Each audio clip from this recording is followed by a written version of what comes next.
Hey everyone, welcome back to English to Go, where learning English is simple, enjoyable, and something you can carry with you everywhere you go. I'm Ryan. And I'm Julia, and we are so happy you are here with us today, truly. Julia is especially happy today because she finally got a full night of sleep. She told me this before we started recording. She walked in and said, and I quote, "Ryan, I feel like a human being today." That is 100% true. Normally, I arrive here looking like a question mark. Today, I walked in like an exclamation point. Meanwhile, I walked in looking like, what is the punctuation mark for confusion? A squiggly line? Does that exist?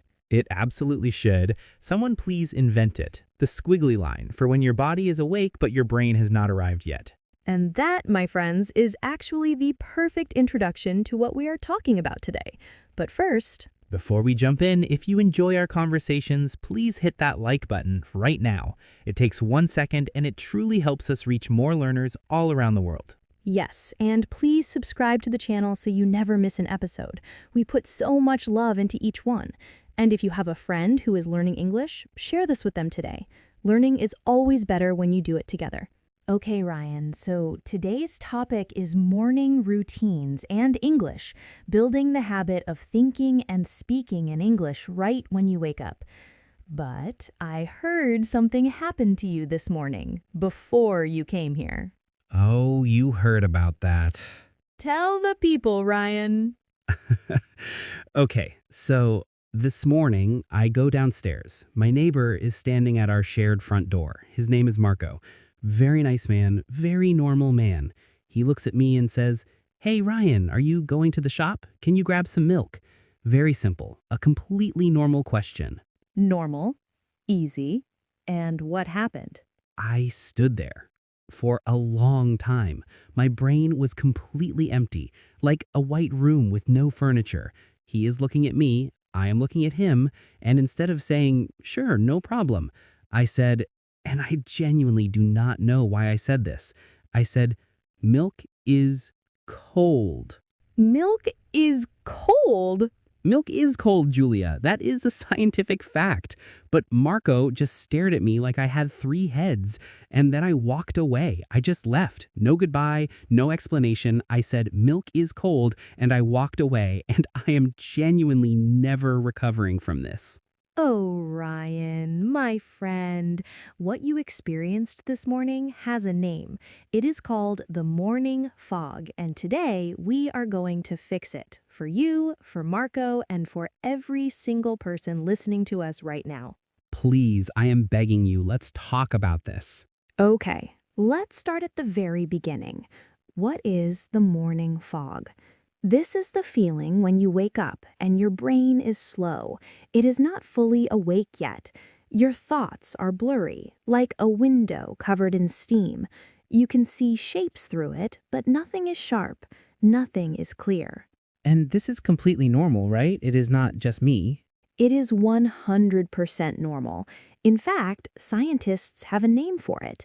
It is called sleep inertia. Sleep inertia is the slow, heavy, groggy feeling right after you wake up, while your brain is moving from sleep mode into full awake mode. It can last anywhere from a few minutes to 30 minutes, depending on the person. Sleep inertia. Okay, so I am not broken. I simply had sleep inertia. You are not broken. But here is the part that is especially important for language learners. During sleep inertia, your working memory is slower than usual. Working memory is the part of your brain that holds information for a short time, like when you are in the middle of a sentence and you need to find the right word quickly. So that is why I said milk is cold instead of sure, no problem. The word sure was just somewhere in the back of a very dark closet. Exactly. The word was there, but the closet door was stuck. And the good news is, you can practice opening that door faster. That is exactly what a morning English ritual does. It unsticks the door. So it's like warming up your voice before you sing. That is a perfect analogy, Ryan. Yes, a professional singer does not walk onto a stage and immediately hit the highest notes. They warm up first. They do scales, breathing, gentle sounds. A A morning English ritual is your vocal warm-up. You are preparing your brain and your mouth to work together smoothly. Okay, I am ready to become a singer. What do we do first? I want to share 5 rituals with you, 5 small things you can add to your morning that will wake up your English brain. And the most beautiful part, together they take less than 10 minutes. 10 minutes total. Even I can do 10 minutes. Ritual number 1 is called word anchoring. An anchor is what holds a ship in place. It connects the ship to the ground deep under the water. Word anchoring means you physically connect English words to objects you see and touch every single day. How does that actually work? You take small sticky labels, little pieces of paper, and you write one English word on each one. Then you stick them onto objects in your home: the door, the kettle, the mirror, the chair. Every morning when you see a label, you say the word out loud. Not in your head, out loud. So you're training your eyes and your mouth at the same time. Exactly. And over time, your brain builds a very strong connection between the object and the word. You stop having to search for it. It just comes automatically, immediately. That is like muscle memory, but for your vocabulary. Beautifully said. Vocabulary muscle memory. I love that. Okay, ritual number 2 is called habit stacking. This is a technique that comes from the world of psychology. The idea is very simple. You take an existing habit, something you already do every morning without thinking, and you attach a tiny English practice to it. Like, I already make coffee every morning, so I add English to my coffee routine. Exactly right. While you wait for your coffee or your tea, you pick up 3 objects near you. You hold each one and you say its name clearly out loud: the cup, the spoon, the sugar jar. You are not studying. You are not opening a textbook. You are just connecting English words to your real, physical morning. It doesn't feel like homework at all. That is the whole point. The brain learns best when it does not feel like work. When something feels natural and easy, the brain welcomes it. It doesn't resist. Okay, I love that. What is ritual 3? Ritual number 3 is the mirror conversation. This one is my personal favorite, and yes, it sounds a little strange at first. How strange are we talking? Not very strange. You stand in front of your bathroom mirror while you brush your teeth or wash your face, and you speak English out loud to yourself. And what do you say? Do you just talk about nothing? You can say anything. Describe what you see. I look tired. My hair is a disaster. I have toothpaste on my shirt. Or you can use what are called affirmations, short, powerful, positive sentences that build confidence. Can you give us an example of an affirmation? Something like, my English is getting stronger every day. I learn something new every morning. I am ready for today. You say it with real energy, with genuine feeling, not like a robot reading a list, like someone who actually believes what they are saying. Oh, that's like a pep talk from yourself. Exactly that. And the reason this ritual is so powerful is because you are doing 2 things at the same time. You are practicing the physical sounds of English, your lips, your tongue, your breath, and you're building a positive mindset about your own ability to learn. Both of those things matter enormously. What is ritual 4? Ritual number 4 is micro-listening. This one uses technology, which in 2026 all of us already have in our homes and in our pockets. Most of us use our phones or smart speakers for one thing in the morning, the alarm, but you can turn that device into an English teacher. How? You change your alarm or your morning notification so that it speaks to you in English. Instead of a loud booping sound, your phone says, "Good morning, it's Wednesday. The weather today is sunny and warm." Short sentences, simple vocabulary, in English, the very first thing your ears hear in the morning. So English is literally the first language your brain receives. Yes, and here is the most important rule for this ritual. You do not need to understand every single word. Please do not put that pressure on yourself. Just listen to the rhythm, the music of the language. Let it move past you like a gentle river. You are tuning your ear, not taking an exam. 3 focused minutes of that is better than having English TV playing in the background for 3 hours, right? So much better. Short, focused, active listening trains your ear in a way that passive background noise never can. It's the difference between really tasting your food and just swallowing it. Impressive. That's a great way to put it. Okay, ritual 5, the last one. Ritual number 5 is the most social one, and I think it might be the most powerful of all. I call it the 60-second social launch. Before you leave your home, before your day officially begins, you send one very short message in English. A voice note, a text message, a short audio clip to anyone. A friend, a classmate, a language partner, your sister. And what do you say in this message? Something tiny and easy. Good morning, I just had my coffee. I'm feeling ready. Have a great day. That's 15 seconds. That's all. Why is something so small so powerful?